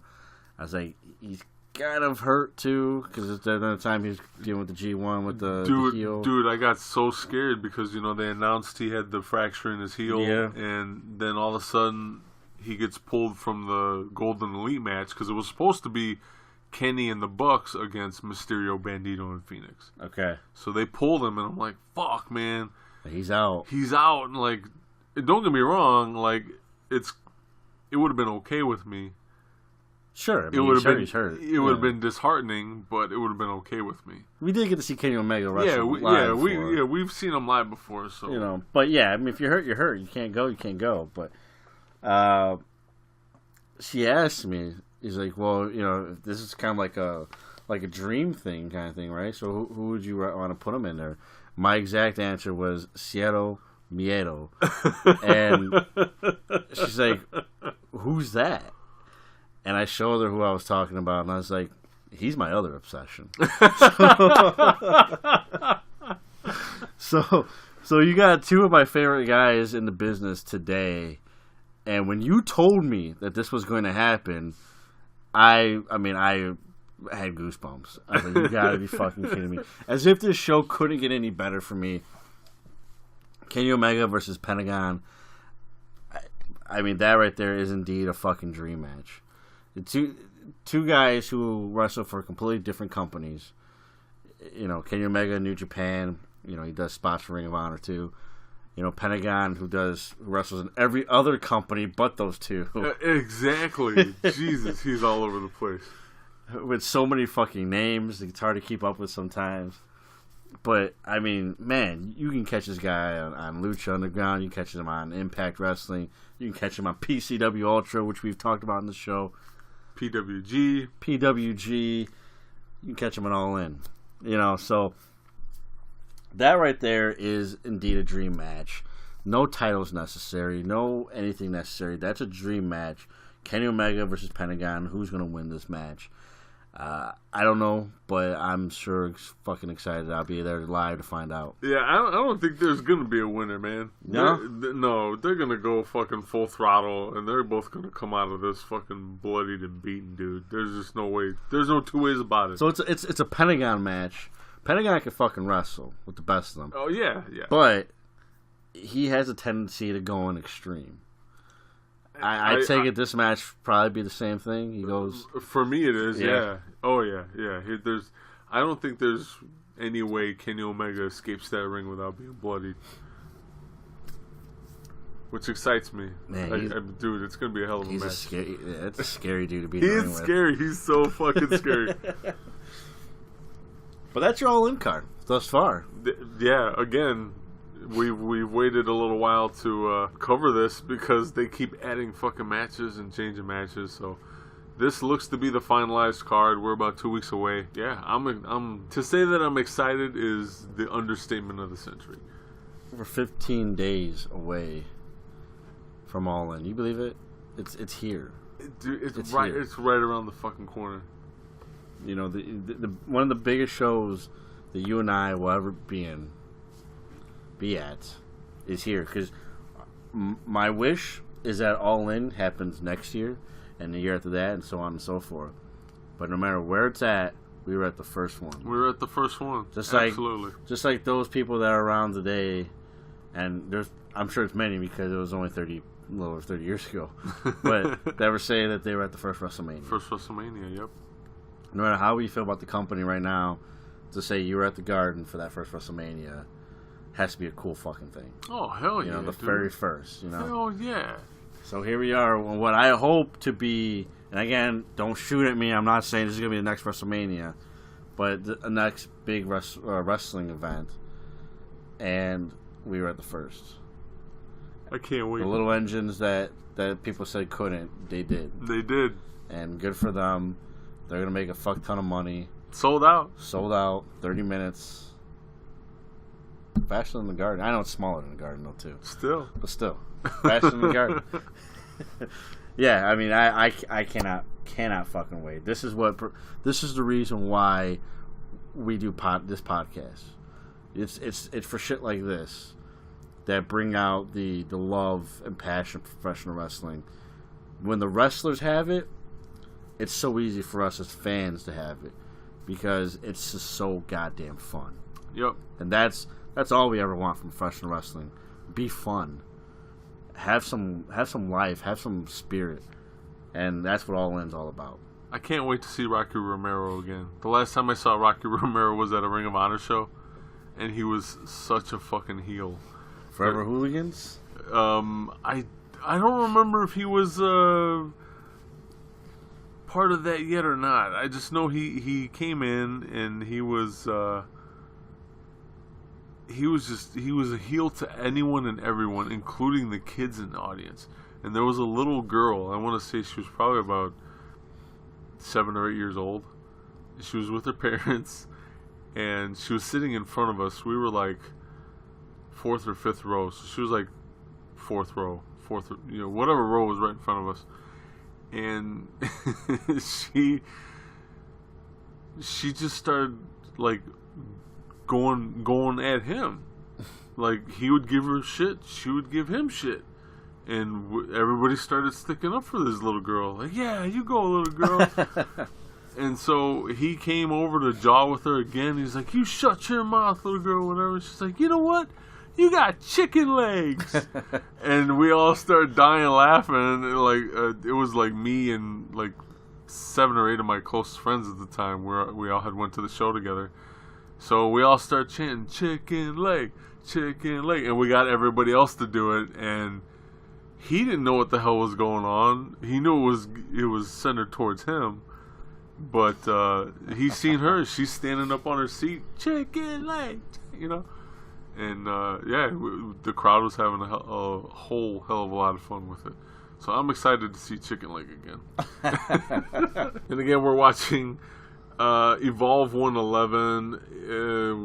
This is the main event here. Oh, this is the main event. Yeah. All right, so you have Stokely Hathaway. Forgot about this one. And who is he in there with? Stokely Hathaway is teaming with Chris Dickinson. Just Chris Dickinson? Yeah. Okay. Of so Catch Point versus Hot Sauce Tracy Williams in a 2-on-1 handicap I Quit match. Oh, I get it. He took his eye. That's probably what they did there, actually. And it's whoever quits is out of wrestling, out of Evolve, and it looks like Stokely Hathaway just quit. So Stokely's leaving. Stokely's out. Hot Sauce is still there. That's your main event. It was. I mean, Stokely Hathaway's not a wrestler. I don't know what you want to call him. He's a manager. Yeah, manager. A valet. Barely manages. But there's definitely a hardcore style. There wasn't a whole lot of catch-can wrestling here. Oh, no, not This at one. all. There's thumbtacks and a fucking screwdriver and some tables and chairs. You don't see screwdrivers that often anymore. No, you don't. They really did a number on his face, man, on Tracy Williams' eye. They fucked him over good with that screwdriver. So I gotta ask real quick: if you're a professional wrestler, how hardcore are you? Or would you be comfortable doing? Are you okay with sharp needle? Oh well, you're diabetic, so I know you know. You know what? This is an interesting question because it's multi-layered. So one, I'm the kind of person where I either do it all or I don't do it. Okay. Okay? So keep that in mind. Okay. 2, I don't fear very much in life. Okay. My life hasn't been all peaches and cream, and Sure. I'm just that kind of person. Society has hardened me, for the most part, and minus some clowns and some toe socks. Like I'm really not afraid of anything or anyone. And I thought those were my only two kryptonites, if you will, until about 2 years ago, because of my my newfound diabetes, I had to get injections in my eyes. Oh. And let me tell you, folks, it's something you just don't get used to. The moment that I learned that I had to have these things, my wife has a phobia, anything with eyes. She can't stand, she can't do. She found out, she was practically in fucking tears. You're gonna do what to my husband's eyes? Yeah, we're gonna stick needles in his eyes. And she was there for one of the treatments. Dude, it might make people vomit if you're not used to something like that. As far as the pain goes, I thought I would not believe my doctor when he said it's not as bad as it seems. 'Cause you're fucking sticking a needle in my eye. But he's right. I thought it would hurt a lot more than it does, and it doesn't. I mean, it does, but it's not a whole lot of pain. It's a real small pinch, very quick, and that's it. So it has that. It's something that's like very ominous. Yeah. Because of it's like archaic in nature. You're taking. There's no advanced technology here. There's no gel they put in your eye. I mean, they give you like numbing agent. Yeah. But I mean, there's no like miracle cure for the shit. Like he's got to fucking take a syringe and play darts with your fucking eye. So, yeah. For me to do something like this with screwdrivers and whatnot, fuck it, bring it on. Thumbtacks, why not? I can barely feel my feet in the lower parts of my legs because of the neuropathy, so it ain't gonna hurt me too much. Jesus. I'm definitely afraid of heights, but I would actually do the spots of being thrown off something high before I do anything with thumbtacks. Really? Yeah, I can't. I'm a baby when I step on a thumbtack. Like my whole life is ruined. It hurts, but there's worse shit out there. I mean, I know they use a lot of times they use the smaller ones. Still doesn't mean it doesn't hurt. Doesn't mean it doesn't hurt, but yeah, it's I don't know, man. It's not for me. Not for me. But then again, I'm not a professional wrestler. If I was, and we have a chance to steal the show, I might do it. Yeah, I might do it. Speaking of stealing the show, before we wrap things up, SummerSlam. Is anything gonna steal the show for you? No. Moving on. No, this is actually going to be the first year, personally, for me, that I'm not going to watch it live. And it's not out of protest or anything like that. It's just, I have no desire.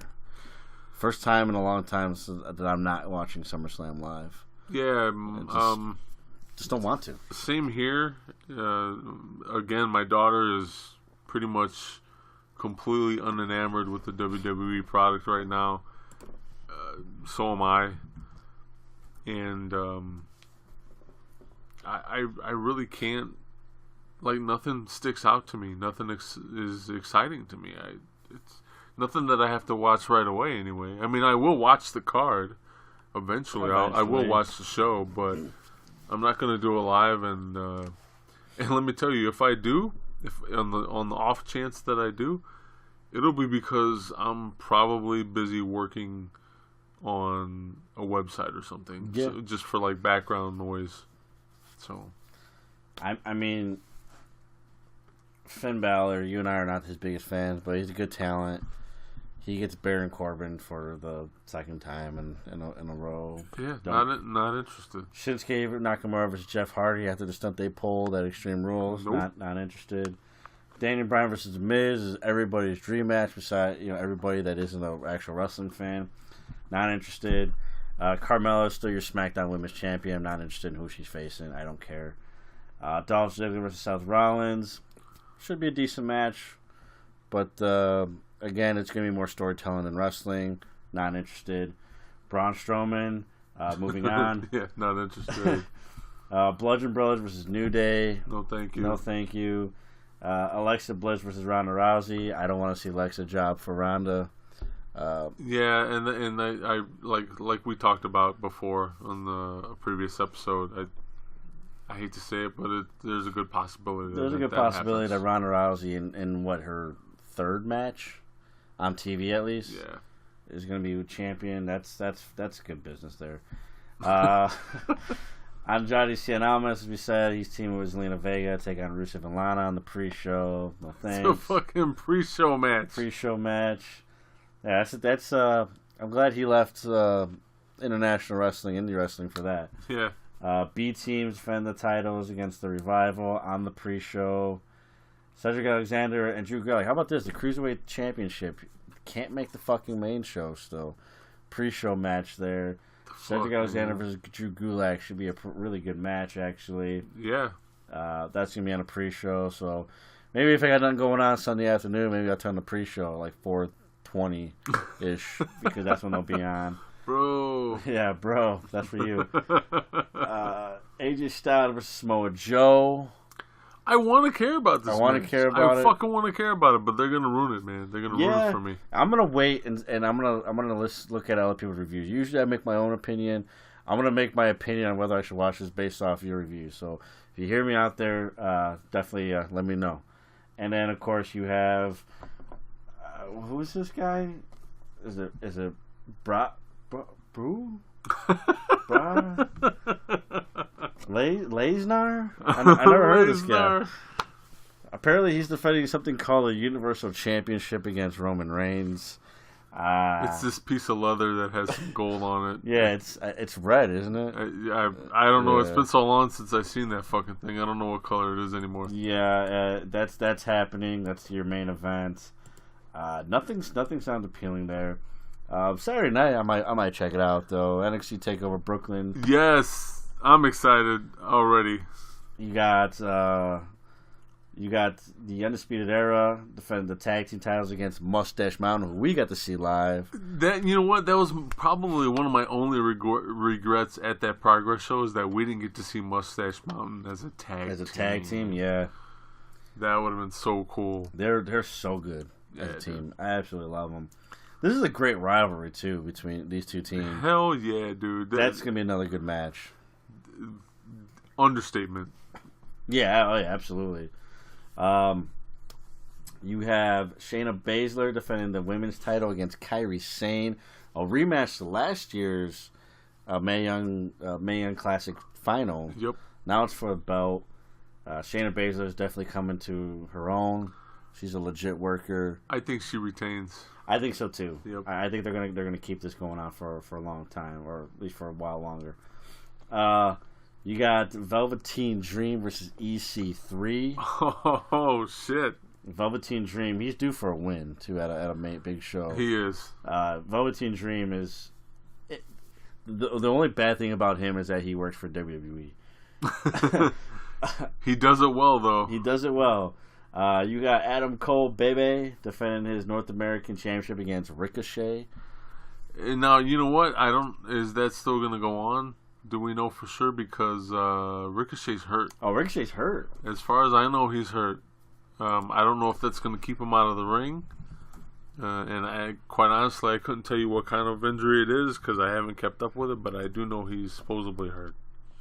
So hopefully we still get to see that match. But if we do see it, he's going to be hurt. So, according to a recent interview from Triple H,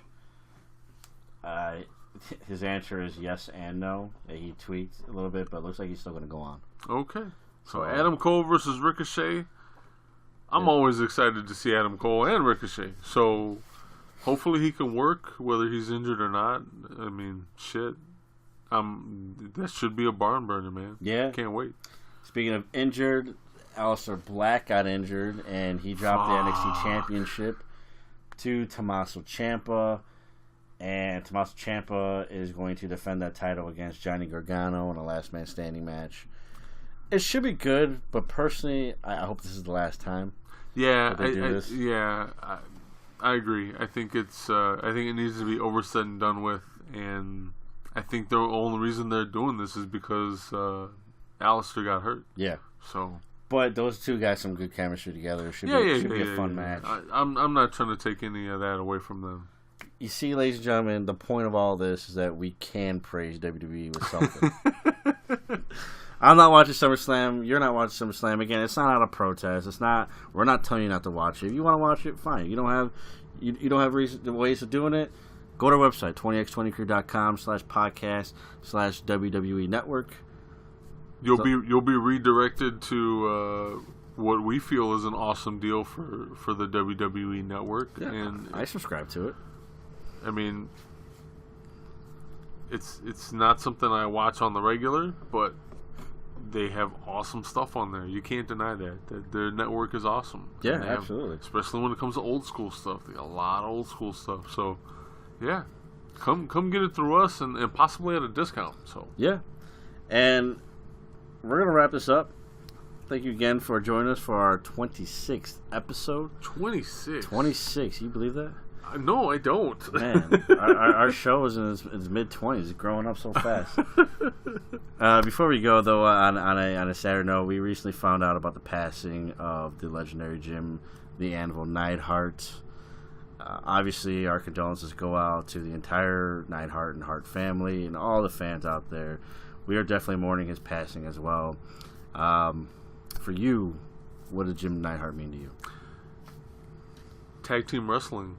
When I first got into watching wrestling and I started to watch the WWF at the time, the Hart Foundation with him and Bret the Hitman Hart were not only a staple of their tag team division, but just tag team wrestling in general, man.